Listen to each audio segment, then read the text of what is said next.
नमस्कार दोस्तों, स्वागत है आपका अपने चैनल धार्मिक ज्ञान 01 में। आपसे से रिक्वेस्ट है कि वीडियो को अंत तक देखें, स्किप बिल्कुल भी ना करें।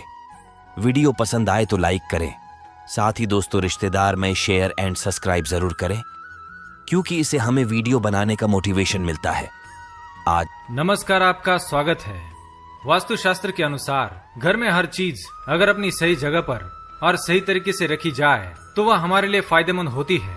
लेकिन घर की कुछ खास वस्तुएं ऐसी भी होती है जिनके साथ कभी भी और किसी भी प्रकार की गलती करना हमारे लिए बहुत ज्यादा परेशानियां खड़ी कर सकता है। ऐसी एक खास और अत्यंत महत्वपूर्ण बात है हमारे घर का मंदिर। लगभग सभी हिंदू घरों में मंदिर अवश्य होता है और रोज पूजा पाठ भी नियम से किया जाता है। आध्यात्मिक दृष्टि से भी घर में मंदिर का होना बहुत जरूरी होता है। घर में मंदिर होने से, नियमित रूप से पूजा पाठ होने से घर में देवताओं का वास रहता है, जिससे एक सकारात्मक ऊर्जा घर में संचारित होती है और हमें मानसिक शांति मिलती है। लेकिन यदि हम मंदिर का रखरखाव सही तरीके से नहीं करते हैं या फिर वास्तुशास्त्र के नियमों को अनदेखा करते हैं और किसी भी प्रकार की लापरवाही बरतते हैं तो हमें इसके अच्छे परिणाम नहीं मिलते हैं। आज हम इसी विषय पर चर्चा करेंगे। हमें अपने घर में मंदिर को कैसे और किस दिशा में रखना चाहिए। घर में मंदिर से संबंधित वास्तुशास्त्र के कौन से नियमों का पालन करना आवश्यक है, और सबसे खास बात कि यदि हमारे मंदिर में किसी देवता की मूर्ति टूट जाती है यानी खंडित हो जाती है तो इसका क्या परिणाम भुगतना पड़ता है और इसके उपाय में हमें क्या करना चाहिए। तो चलिए जान लेते हैं।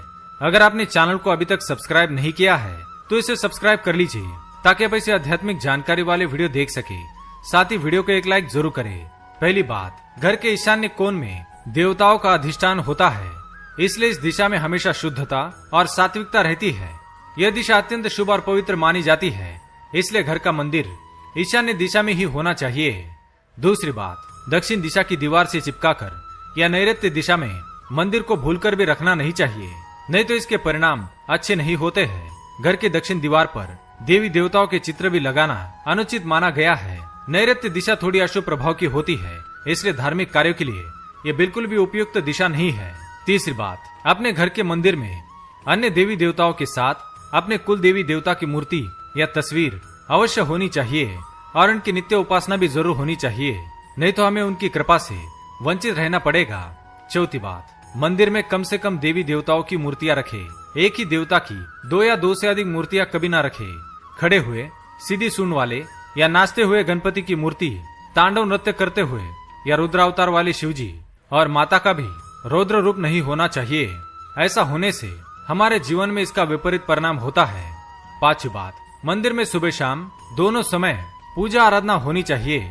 धूप दीप जलाना चाहिए और नियमित रूप से नैवेद्य अर्पित होना चाहिए। तो ये थे मंदिर से संबंधित कुछ खास और महत्वपूर्ण नियम। अब हम जानते हैं यदि मंदिर में कोई मूर्ति टूटती है तो हमें क्या करना चाहिए। पहली बात, यदि घर के मंदिर की कोई ऐसी मूर्ति खंडित हो जाती है जिसकी प्राण प्रतिष्ठा की गई हो और जिसकी हम रोज पूजा करते हो, तो ऐसी मूर्ति को तुरंत ही नमस्कार करके आदर के साथ किसी नदी या तालाब के बहते हुए पानी में सत्सम्मान और विधि पूर्वक विसर्जित कर देना चाहिए। देवी देवताओं की खंडित मूर्ति की पूजा ना करे और इस मूर्ति के स्थान पर दूसरी मूर्ति लेकर आए। दूसरी बात, यदि खंडित मूर्ति को नदी या तालाब में विसर्जित करना संभव नहीं है तो उसे पीपल के वृक्ष के नीचे रख देना चाहिए। तीसरी बात, यदि आपके घर में किसी भी देवी देवताओं की फोटो, तो आप उस फोटो को फाड़कर फेंके नहीं बल्कि जला दे।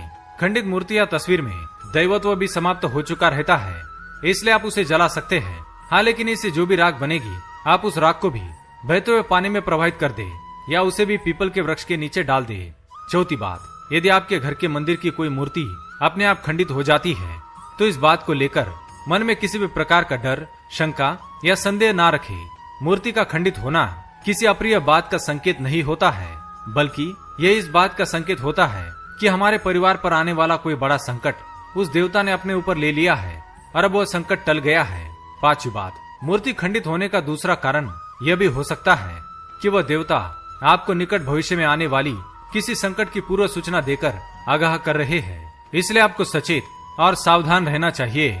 छठी बात, हमारे घर में भगवान की जो मूर्तियाँ हम यूं ही शौक से लेकर आते हैं या हमें गिफ्ट में मिलती है और हम उन मूर्तियों को केवल सजावट के लिए इस्तेमाल करते हैं, तो भी उन मूर्तियों को खंडित होने पर उनका विधि पूर्वक विसर्जन करना चाहिए। सातवीं बात, जिन लोगों के घर के मंदिर में पीढ़ियों से चली आ रही प्राचीन और बहुत पुरानी मूर्तियां हैं, तो विशेष रूप से ऐसी मूर्तियां हमें अनेक संकेत देती है।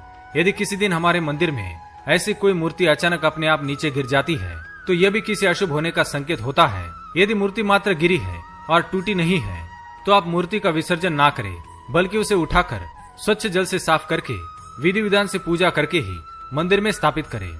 तो दोस्तों, इस प्रकार से मूर्तियों से जुड़ी ये नियम आपको अवश्य ध्यान में रखने चाहिए। उम्मीद है यह जानकारी आपके काम आएगी। वीडियो पसंद आए तो लाइक करें, कमेंट में जय मां लक्ष्मी, जय श्री कृष्ण अवश्य लिखें, साथ ही चैनल को सब्सक्राइब करें। धन्यवाद।